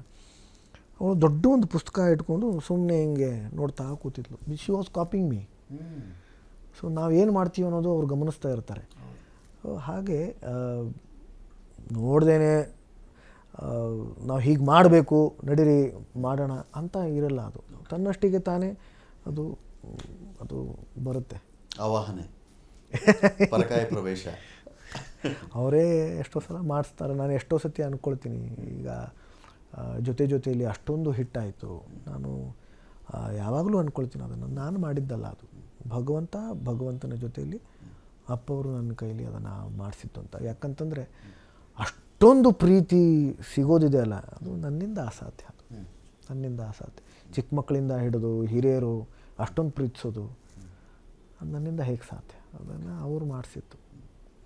ವಿಷ್ಣುವರ್ಧನ್ ಅವರ ಅಳಿಯಾಗಲಿಕ್ಕಿಂತ ಮುಂಚಿನ ಅನಿರುದ್ಧ್ ಜತಕರ್, ವಿಷ್ಣುವರ್ಧನ್ ಅಳಿಯ ಆದ ಮೇಲಿನ ಅನಿರುದ್ಧ್ ಜತಕರ್, ಏನೇನು ಡಿಫ್ರೆನ್ಸ್ ಇತ್ತು ನಿಮಗೆ? ತುಂಬ ವಿಷಯಗಳಲ್ಲಿ ವ್ಯತ್ಯಾಸ ಇದೆ. ನೀವು ಆಗಲೇ ಹೇಳಿದಾಗೆ ನನ್ನ ಭಾಷೆ ಆಗಿರಬಹುದು, ಪದಗಳ ಬಳಕೆ ಆಗಿರಬಹುದು, ಅಥವಾ ನಡತೆಯಲ್ಲಾಗಿರಬಹುದು, ಸಾಮಾಜಿಕ ಕೆಲಸಗಳು, ಸ್ವಚ್ಛತೆ. ನಿಜ ಹೇಳಬೇಕು ಅಂತಂದರೆ, ನೀವು ನನ್ನನ್ನು ಕೇಳೋದರ ಬದಲು ಅದನ್ನು ನನ್ನ ಸ್ನೇಹಿತರನ್ನ, ನಮ್ಮ ಕೀರ್ತಿಯವ್ರನ್ನ, ಅವ್ರನ್ನ ಕೇಳಿದ್ರೆ ಅವರು ಹೇಳ್ತಾರೆ. ಆದರೆ ನನಗೆ ಅನಿಸೋದು ಉತ್ತರ ಕರ್ನಾಟಕ ಭಾಷೆ ಇನ್ನೂ ಅದ್ಭುತವಾಗಿ ಹೇಳ್ಬೋದು ಅವರು. ಅಥವಾ ನಾನು ಕೆಲವು ಶ್ಲೋಕಗಳನ್ನೆಲ್ಲ ಹೇಳ್ತೀನಿ, ಅದೆಲ್ಲನೂ ಇಲ್ಲಿ ಬಂದಾದ ಮೇಲೇ ನಾನು ಅದನ್ನೆಲ್ಲ ಅಳವಡಿಸ್ಕೊಂಡಿದ್ದೀನಿ, ಹೇಳ್ತೀನಿ. ಮೊದಲು ಕೂಡ ಹೇಳ್ತಾಯಿದ್ದೆ, ಬಟ್ ತುಂಬ ಕಡಿಮೆ. ಇಲ್ಲಿ ಬಂದಾದಮೇಲೆ ಅದು ಪೂಜೆ ಪುನಸ್ಕಾರ, ಹೋಮ ಹವನಗಳು, ಅದೆಲ್ಲನೂ ಆ ಒಂದು ಸಂಸ್ಕಾರ ನನ್ನ ಮೇಲೆ ತುಂಬ ಅಂದರೆ ತುಂಬ ಆಗಿದೆ. ಮತ್ತು ಸಮಾಧಿ ಸ್ಥಳ ಅನ್ನೋ ಒಂದು ವಿಷಯಕ್ಕೆ ಬರೋದಾದರೆ, ನಾವು ನೋಡಿಲ್ಲ ಒಬ್ಬ ದೊಡ್ಡ ನಟನೊಬ್ಬನ ಈ ಸಮಾಧಿ ವಿಷಯ ಈ ಮಟ್ಟಕ್ಕೆ ಚರ್ಚೆ ಆಯಿತಾ, ಇದೆಲ್ಲ ಬೇಕಿತ್ತಾ? ಒಂದೊಂದು ಅಸಮಾಧಾನ ಇದೆಯಾ ನಿಮ್ಮ ಫ್ಯಾಮಿಲಿಯಲ್ಲಿ ಅದ್ರ ಬಗ್ಗೆ? ಅಸಮಾಧಾನ ಒಂದು ಕಡೆ ಆದರೆ, ಇನ್ನೊಂದು ಕಡೆ ಏನೇ ಆದರೂ ಕೂಡ ಅದು ಒಳ್ಳೆಯದಕ್ಕೇ ಆಗುತ್ತೆ. ಇದನ್ನು ಅಪ್ಪವರೇ ನಮಗೆ ಹೇಳಿಕೊಟ್ಟಿದ್ದು. ಮೈಸೂರಲ್ಲಾಗಿದ್ದು ಕೂಡ ಅದು ಅಪ್ಪವರೇ ಮಾಡಿಸಿದ್ದದನ್ನು. ಯಾಕಂತಂದರೆ ನಾವಿಲ್ಲಿ ತುಂಬಾ ಕಷ್ಟಪಟ್ಟಿದ್ದೀವಿ. ಇಲ್ಲೇ ಅದು ಆಗಲೇ ಇಲ್ಲ ಅಂದಮೇಲೆ, ಆಮೇಲೆ ಅವರು ಹುಟ್ಟಿದ್ದು ಮೈಸೂರಲ್ಲಿ, ಪ್ರಾಣ ಬಿಟ್ಟಿದ್ದು ಮೈಸೂರಲ್ಲಿ. ಅಮ್ಮ ಅವರನ್ನು ಕರ್ಕೊಂಡು ಬಂದರು. ಯಾಕಂತಂದರೆ ಅಲ್ಲಿಂದಲ್ಲೇ ಆಗಬಾರ್ದು ಅನ್ನೋ ದೃಷ್ಟಿಯಲ್ಲಿ ಅವ್ರ ಮನೆಗೆ ಬರಬೇಕು, ನಮ್ಮ ಮನೆಗೆ ಬರಬೇಕು, ಅವ್ರ ಮನೆಗೆ ಬರಬೇಕು ಅವರು ಅಂತ ಅವರನ್ನು ವಾಪಸ್ ಕರ್ಕೊಂಡು ಬಂದರು. ಅಂದರೆ ಬಹುಶಃ ಅವರ ಇಚ್ಛೆ ಅಲ್ಲೇ ಇರಬಹುದೇನೋ. ನಾವು ಚಾಮುಂಡಿ ತಾಯಿ ಅಣೆ ನಾನೆಂದು ನಿಮ್ಮನೆ, ಆ ಹಾಡಲ್ಲೂ ಕೂಡ ಅದೇ ಬರುತ್ತೆ.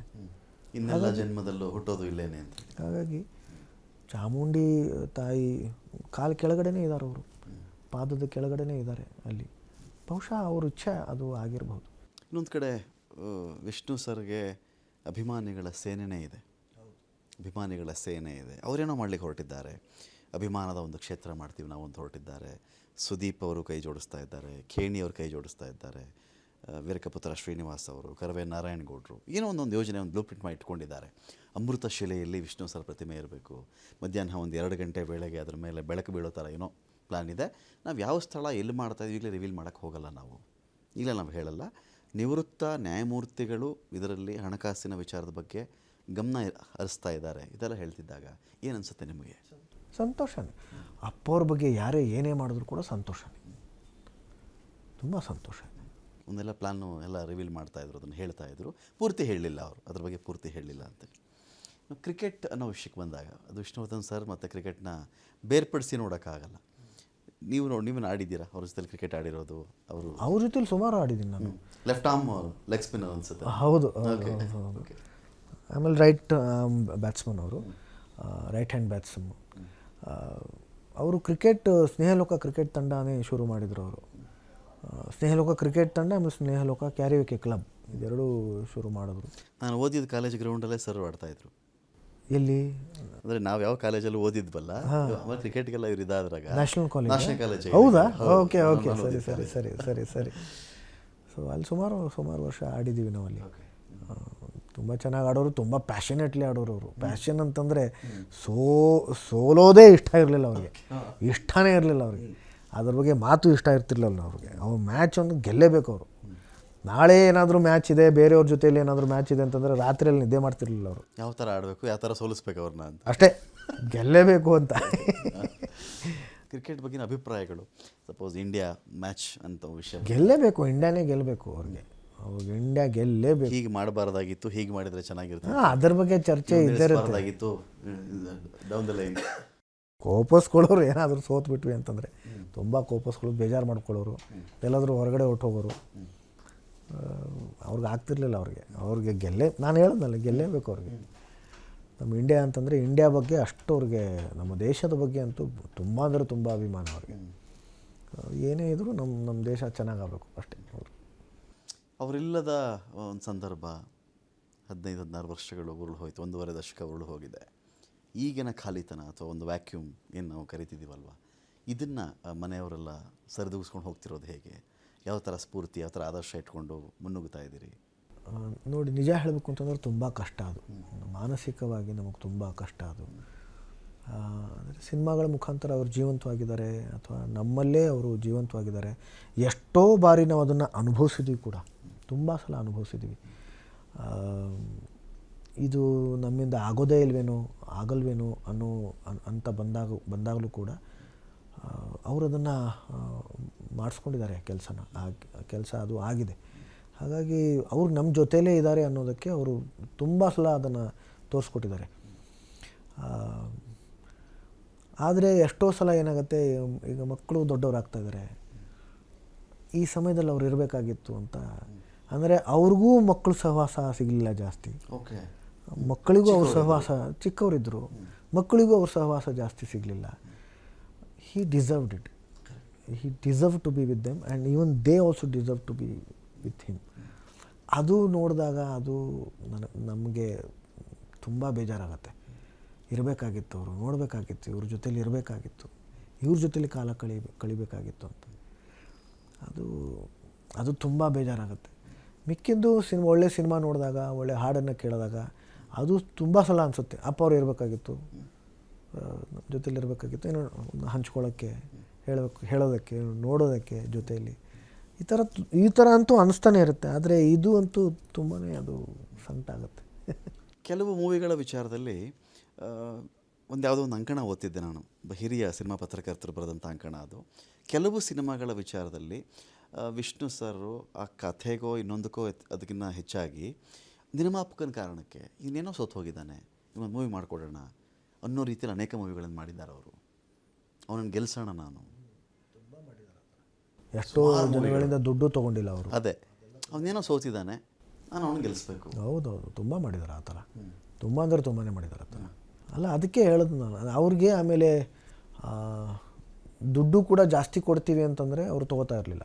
ರೆಮ್ಯುನರೇಷನ್, ಸರ್ ನಿಮಗೆ ನಿಮ್ಮ ಯೋಗ್ಯತೆಗೆ, ನಿಮ್ಮ ನೀವು ತುಂಬ ಅರ್ಹರು ಸರ್, ನೀವು ಇಷ್ಟು ತೊಗೊಳ್ಳೇಬೇಕು, ನೀವು ತುಂಬ ಕಮ್ಮಿ ತೊಗೋತಾ ಇದ್ದೀರಾ ಅಂತ ನಿರ್ಮಾಪಕರೇ ಬಂದರೂ ಕೂಡ ಬೇಡ ಅಂತ ಹೇಳೋರು ಅವ್ರು ನನಗೂ ಎಷ್ಟೋ ಸತಿ ಹೇಳಿದ್ದಾರೆ, ಸಾಕು ಅನ್ನೋದು ಬರಬೇಕು ಅನಿ ಅಂತ. ನಾವು ಸಾಕು ಅಂತ ಯಾವ ಹೇಳೋದೇ ಇಲ್ಲ. ನಾವು ಊಟ ಸಾಕಂತೀವಿ, ಸಾಕಪ್ಪ ಹೊಟ್ಟೆ ತುಂಬಿತು ಅಂತ. ಮಿಕ್ಕಿದ್ದಕ್ಕೆ ಯಾವುದಕ್ಕೂ ಸಾಕು ಅಂತ ಹೇಳೋದೇ ಇಲ್ಲ. ಸಾಕು ಅನ್ನೋದನ್ನು ಕಲಿಬೇಕು ನಾವು ಅಂತ. ಇದು ಯಾರು ಹೇಳ್ತಾರೆ, ಯಾರು ಅದನ್ನು ತಿಳ್ಕೊತಾರೆ? ಬೇಕು ಅನ್ನೋದು ಜಾಸ್ತಿ ಎಲ್ಲ ಕಡೆ ಎಲ್ಲ ಎಷ್ಟೇ ಇದ್ರೂ ಸಾಲದು. ಎಷ್ಟೇ ಇದ್ರೂ ಒಂದು ಕಾರ್ ಇದೆಯಾ, ನಮಗೆ ಇನ್ನೊಂದು ಕಾರ್ ಬೇಕು. ಆ ಕಾರ್ ಯಾವ ಥರ ಇದೆ, ನಮಗೆ ಇನ್ನೂ ಬೆನ್ಸ್ ಬೇಕು. ಬೆನ್ಸ್ಗಿಂತ ರೋಲ್ಸ್ ರಾಯ್ಸ್ ಇನ್ನೂ ಬೇಕು. ಆ ರೋಲ್ಸ್ ರಾಯ್ಸ್ನಲ್ಲಿ ಇನ್ನೊಂದು ಯಾವುದು ಹೈಟೆಕ್ಕು, ಹೈ ಎಂಡು. ಮನುಷ್ಯಂದು ಹಸಿವಿದೆಯಲ್ಲ, ಅದು ಕಡಿಮೆ ಆಗೋದೇ ಇಲ್ಲ. ಅದಕ್ಕೆ ಅವ್ರು ಹೇಳೋರು ಸಾಕು ಅನ್ನೋದನ್ನು ನಾವು ಕಲಿಬೇಕು ಅಂತ. ನನಗೆ ತುಂಬ ಅವ್ರು ಹೇಳೋರು ಯಾವಾಗಲೂ ನನ್ನ ಯೋಗ್ಯತೆಗಿಂತ ಮೀರಿ ನನಗೆ ಸಿಕ್ಕಿದೆ, ನನಗೆ ಜನ ಕೊಟ್ಟಿದ್ದಾರೆ, ಅಭಿಮಾನಿಗಳು ಕೊಟ್ಟಿದ್ದಾರೆ. ಇನ್ನೂ ನನಗೆ ಬೇಕು ಅಂತಂದರೆ ಏನು? ಅದಕ್ಕೆ ಅವರು ನಿರ್ಮಾಪಕರಲ್ಲಿ ನನಗಿಷ್ಟು ಕೊಡಿ ಸಾಕು, ಮಿಕ್ಕಿದ ಸಿನಿಮಾದಲ್ಲಿ ನಿಮಗೇನು ಬೇಕು, ನೀವು ಸಿನಿಮಾ ಚೆನ್ನಾಗಿ ಮಾಡಿ. ಈಗ ನೀವು ಎಷ್ಟೋ ಒಂದಿಷ್ಟು ನಾವು ಇಷ್ಟು ಕೊಡ್ತೀವಿ ಅಂತಂದಾಗ, ನಮಗಷ್ಟು ಬೇಡ, ನನಗಿಷ್ಟೇ ಕೊಡಿ ಅಂತಂದಾಗ ಅಲ್ಲೇ ಅವ್ನಿಗೆ ಪ್ರಾಫಿಟ್ ಆಯಿತು, ಅಲ್ಲೇ ಅವ್ನಿಗೆ ಲಾಭ ಆಯಿತು. ಸಿನಿಮಾ ಪ್ರಾರಂಭ ಆಗೋದಕ್ಕಿಂತ ಮುಂಚೆನೇ ಅವ್ನಿಗೆ ಅಷ್ಟು ಲಾಭ ಆಗೋಯ್ತು. What is saved is what ಈ ಅರ್ನ್ಡ್ ಅಂತ. ಹಾಂ, ಇದನ್ನು ಯಾರು ಯೋಚನೆ ಮಾಡ್ತಾರೆ? ನನ್ನ ದುಡ್ಡು ಬಂದರೆ ಸಾಕು ಅಂತಲೇ ಯೋಚನೆ ಮಾಡ್ತಾರೆ. ಅದು ಅವ್ನು ಕೊಡೋಕೆ ರೆಡಿ ಇದ್ದಾಗ ಯಾರು ಬೇಡ ಅಂತಂತಾರೆ.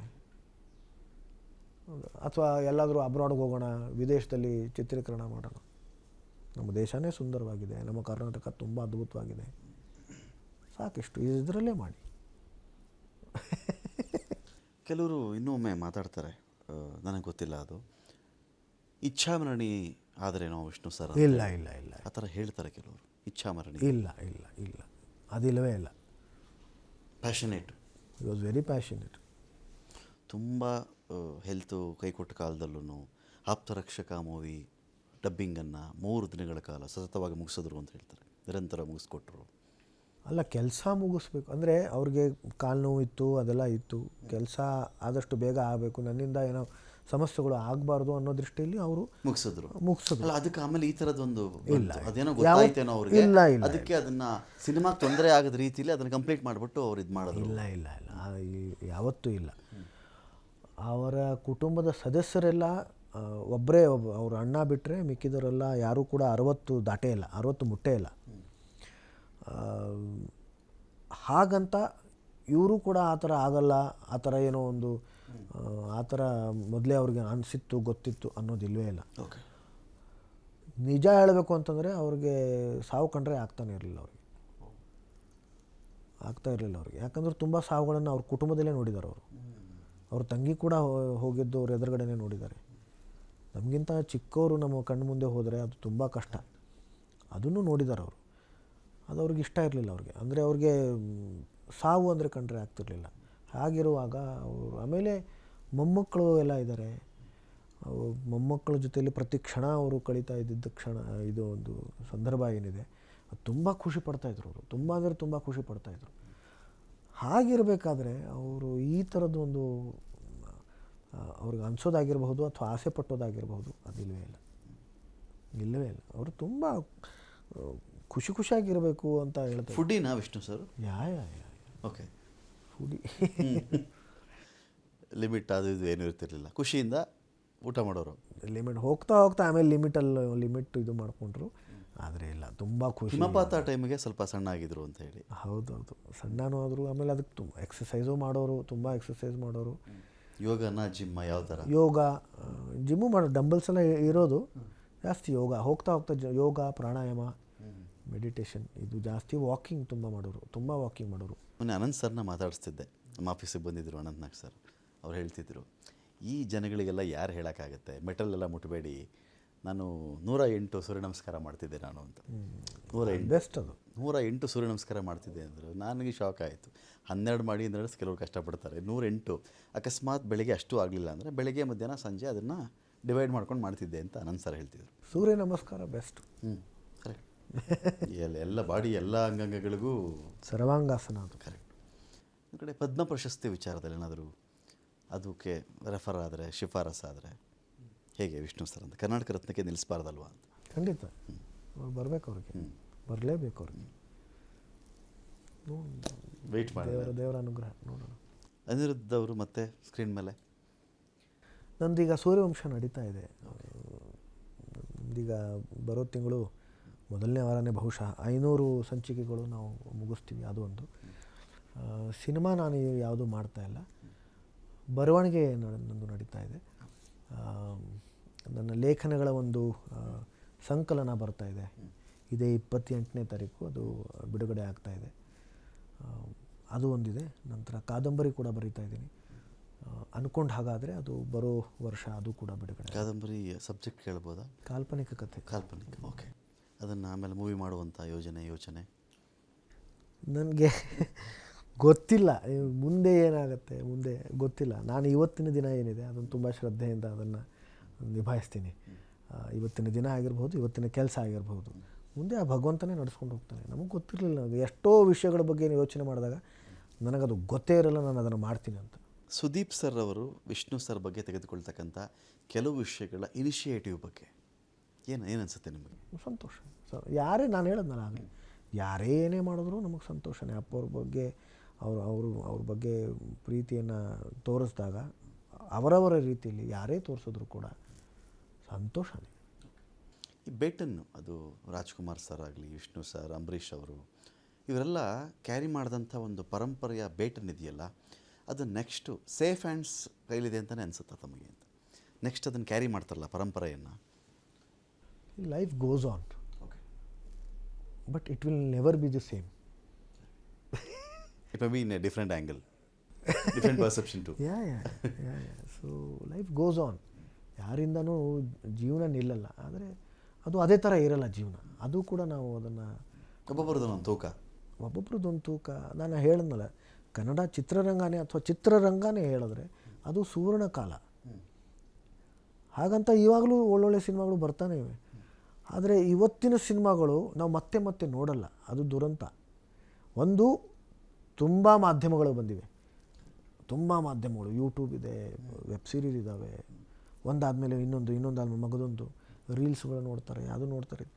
ತುಂಬ ಮಾಧ್ಯಮಗಳಿದ್ದಾವೆ. ಹಾಗಾಗಿ ಒಂದೇ ಸಿನಿಮಾ ಮತ್ತೆ ನೋಡ್ತಾರಾ ಅಥವಾ ಒಂದು 5 ವರ್ಷ ಆದಮೇಲೆ ತಿರ್ಗಾ ನೋಡ್ತಾರಾ, ನನಗೆ ಸಂಶಯ ಇದೆ. ಆದರೆ ಅವಾಗ ಆ ಥರ ಇರಲಿಲ್ಲ. ಅದು 1 ವಾರ 2 ವಾರಕ್ಕೆ ಸಕ್ಸಸ್ ಮೀಟ್ ಮಾಡ್ತಾರೆ. ಅಷ್ಟೇ ಸೆಕೆಂಡ್ ವೀಕ್ ಸಕ್ಸಸ್ ಮೀಟ್. ಹೌದು, ಅಷ್ಟೇ ಇರೋದೀಗ. ನಾನು ರಮೇಶ್ ಹತ್ರ ಮಾತಾಡ್ತಿರ್ತೀನಿ ಅದನ್ನು. ಸಕ್ಸಸ್ ಮೀಟಾ? ಹೌದು ಸರ್, ಸಕ್ಸಸ್ ಮೀಟ್ ಆಗ್ತಿದೆ ಅದು ಅಂತಾರೆ.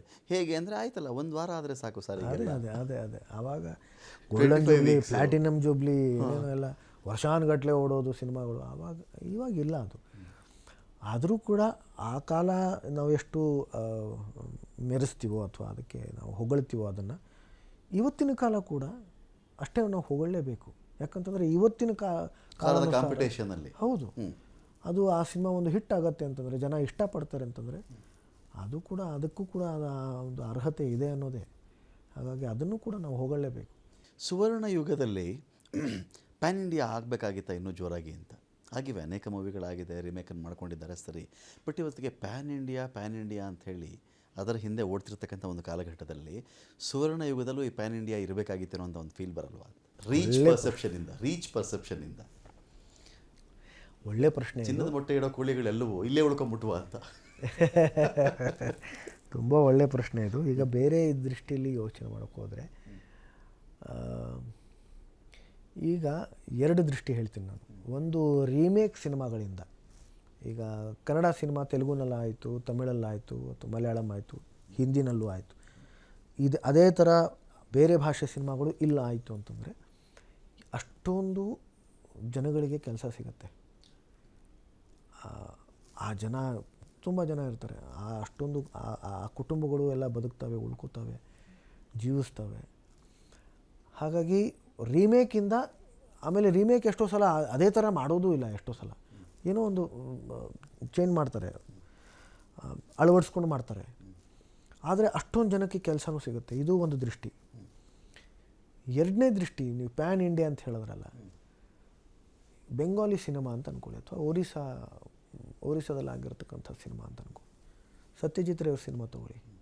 ಇಲ್ಲಿ ಮಾಸ್ ಜನ ಎಷ್ಟು ಜನ ನೋಡಿರ್ತಾರೆ, ಅದನ್ನು ನೋಡೋದಕ್ಕೆ ಅವಕಾಶನೇ ಇಲ್ಲ ಅವ್ರಿಗೆ. ಪಥೇರ್ ಪಾಂಚಾಲಿ ಅವ್ರದ್ದೇ ಅಲ್ವಾ, ಸತ್ಯಜಿತ್ ರೇ ಅವ್ರದ್ದೇ. ನೋಡೋದಕ್ಕೆ ಅವಕಾಶನೇ ಇಲ್ಲ. ಇದು ಸಮಸ್ಯೆ, ಇದು ದುರಂತ. ಅದನ್ನು ರೀಮೇಕ್ ಮಾಡೋಕ್ಕಾಗಲ್ಲ ನಿಮಗೆ. ಅಂಥ ಸಿನಿಮಾಗಳನ್ನು ಮುಟ್ಟೋಕ್ಕೂ ಆಗಲ್ಲ, ಮುಟ್ಲೂಬಾರ್ದು. ಆ ಸಿನಿಮಾನ ಹಾಗೆ ಆದರೆ ಇಲ್ಲಿ ನೋಡೋದಕ್ಕೆ ಅವಕಾಶ ಇಲ್ಲ. ಅದು ನೋಡೋದಕ್ಕೆ ಅವಕಾಶ ಸಿಕ್ಕಿದಾಗ ನಾನು ಬರೀ ಸತ್ಯಜಿತ್ ರೇ ಅವ್ರದ್ದು ಒಬ್ಬರದ್ದೇ ಹೇಳ್ತಾ ಇದ್ದೀನಿ. ನಮ್ಮಲ್ಲಿ ತುಂಬ ಬೇರೆ ಬೇರೆ ಭಾಷೆಗಳಲ್ಲಿ ದಿಗ್ಗಜರಿದ್ದಾರೆ. ಅವ್ರದ್ದೆಲ್ಲ ಸಿನಿಮಾಗಳನ್ನು ನೋಡೋದಕ್ಕೆ ಅವಕಾಶ ಸಿಕ್ಕಿದಾಗ, ಅದನ್ನು ಆ ಸಿನಿಮಾಗಳನ್ನು ನಾವು ಮೆರೆಸಿದಾಗ ನಾವು ಸಿನಿಮಾ ಬಗ್ಗೆ ಒಂದು ಕಲಿಕೆಯನ್ನು ನಾವು ಹುಟ್ಟಿಸ್ಬೋದು ಜನಗಳಲ್ಲಿ.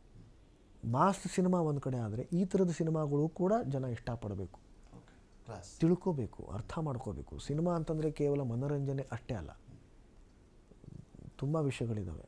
ಸಿನಿಮಾ ನೋಡೋ ರೀತಿ ಕೂಡ ಕಲಿಬೇಕು ನಾವು. ಸಿನಿಮಾದಲ್ಲಿ ಏನೇನು ನೋಡ್ತೀವಿ, ಹೇಗೆ ನೋಡ್ತೀವಿ ಅನ್ನೋದು ತುಂಬ ಮುಖ್ಯ. ಯಾಕೆ ಕ್ಲೋಸಪ್ಪು, ಯಾಕೆ ವೈಡ್ ಶಾಟು, ಯಾಕೆ ಕ್ರೇನ್, ಯಾಕೆ ಈ ಶಾಟ್ನ ಈ ರೀತಿಯಲ್ಲಿ ತೊಗೊಂಡಿದ್ದಾರೆ, ಇದನ್ನು ಕಲಿಬೇಕಲ್ಲ. ಇದನ್ನು ಕಲಿಬೇಕು ಅಂತಂದರೆ ಎಲ್ಲ ಸಿನಿಮಾಗಳನ್ನು ನೋಡಬೇಕಲ್ಲ. ನಾವು ನೋಡೋದಕ್ಕೆ ಅವಕಾಶನೇ ಇಲ್ಲದೆ ಇದ್ದರೆ ಥರ ಯೂನಿವರ್ಸಿಟಿಯ ಬೇರೆ ಬೇರೆ ಸಬ್ಜೆಕ್ಟು ಬೇರೆ ಬೇರೆ ಪಾಠಗಳಿದ್ದಂಥ ರೀತಿ ಇರೋದು. ಹಾಗಾಗಿ ಈಗ ಸತ್ಯಜಿತ್ ರೇ ಅವ್ರ ಸಿನಿಮಾ ಇಲ್ಲಿ ನೋಡಬೇಕು ಅಂತಂದರೆ ಕೋಲ್ಕತ್ತಾದಲ್ಲೂ ಕೂಡ ಆ ಸಿನಿಮಾಗಳು ಸೂಪರ್ ಹಿಟ್ ಅಲ್ಲ, ಅದು ದುರಂತ. ಅದು ಎಲ್ಲ ಕಡೆ ರೀಚ್ ಆಗ ಕಲಾತ್ಮಕ ಚಿತ್ರಗಳ ಕ್ಯಾಟಗರಿ ಸೇರಿಸಿ. ಅದು ದುರಂತ. ಹಾಗಾಗಬಾರ್ದು. ಅದು ಎಲ್ಲ ಅದು ರೀಚ್ ಆಗಬೇಕು. ಪ್ರತಿಯೊಬ್ಬರು ಎಲ್ಲ ಥರದ ಸಿನಿಮಾಗಳನ್ನು ನೋಡಿ ಕಲಿಯುವಂಥದ್ದು ಆಗಬೇಕು. ಅದು ಸಾಕಷ್ಟು ಪ್ರಮಾಣದಲ್ಲಿ ಮಲಯಾಳಂ ಸಿನಿಮಾದಲ್ಲಾಗಿದೆ. ಮಲಯಾಳಂ ಸಿನಿಮಾದಲ್ಲಿ ಇದು ನೋಡ್ತಾರೆ, ಅದು ನೋಡ್ತಾರೆ. ಅತಿ ಕಮರ್ಷಿಯಲ್ ಇರೋದೂ ಇಲ್ಲ ಅವ್ರ ಹತ್ರ. ಬ್ರಿಡ್ಜ್ ಸಿನಿಮಾ, ಈಗ ಬ್ರಿಡ್ಜ್ ಸಿನಿಮಾ ಅಂತೀವಿ. ಮೊದಲು ಕಲಾತ್ಮಕ ಸಿನಿಮಾಗಳು ಅದನ್ನು ನೋಡೋರು ಅವರು. ಅಥವಾ ನಮ್ಮ ಪುಟ್ಟಣ್ಣ ಸರ್ ಅವ್ರ ಸಿನಿಮಾ ನೋಡಿ ಸುಮಾರು, ನಾನು ಒಬ್ಬರದೇ ಹೆಸರು ಹೇಳ್ತಾ ಇದ್ದೀನಿ, ಇಲ್ಲ ಒಂದು ದೊಡ್ಡ ಪಟ್ಟಿನೇ ಇದೆ. ಆದರೆ ಕಲಾತ್ಮಕ ದೃಷ್ಟಿಯಲ್ಲೂ ಇದೆ, ಕಮರ್ಷಿಯಲ್ ಸಿನಿಮಾನೂ ಇದೆ. ಹಾಗೆ ಒಂದು ರೀಮೇಕಿಂದ ಸುಮಾರು ಜನಕ್ಕೆ ಕೆಲಸನೂ ಸಿಗುತ್ತೆ, ರೀಮೇಕು ಮುಖ್ಯನೇ. ಹಾಗೆಯೇ ಕೆಲವು ಸಿನಿಮಾಗಳನ್ನು ಮುಟ್ಟೋಕ್ಕೆ ಆಗದೇ ಇದ್ದಾಗ ಅದು ಎಲ್ಲ ಕಡೆ ರೀಚ್ ಆಗೋದು ತುಂಬ ಮುಖ್ಯನೇ. ವಿಷ್ಣು ಸರ್ಗೆ ಏನಾದರೂ ಯಾವತ್ತಾದರೂ ಪೊಲಿಟಿಕಲ್ ಇಂಟ್ರೆಸ್ಟ್?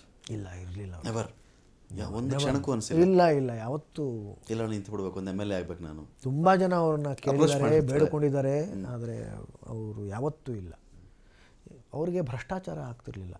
ಸಿನಿಮಾಗಳೇ ಮಾಡಿದ್ದಾರೆ, ಹಾಗೆ ಭ್ರಷ್ಟಾಚಾರ ಆಗ್ತಿರ್ಲಿಲ್ಲ. ಭ್ರಷ್ಟಾಚಾರ ಎಲ್ಲಾದರೂ ಕಂಡ್ರೆ ಅವ್ರಿಗೆ ಆಗ್ತಿರ್ಲಿಲ್ಲ. ಮೊದಲೇ ಸಾಕು ಸಾಕು ಅನ್ನೋರು. ಅದರಲ್ಲಿ ಭ್ರಷ್ಟಾಚಾರ. ಆಮೇಲೆ ದುರಂತ ಅಂತಂದರೆ ರಾಜಕೀಯದಲ್ಲಿ ಎಲ್ಲರೂ ಭ್ರಷ್ಟರಲ್ಲ, ಆದರೆ ತುಂಬ ಜನಕ್ಕೆ ಅನಿಸುತ್ತದು ಅದು ಅಲ್ಲಿ ಭ್ರಷ್ಟತನ ನಡೆಯುತ್ತೆ ಅಂತ. ಅದು ಅಂದರೆ ಅದು ದುರಂತ.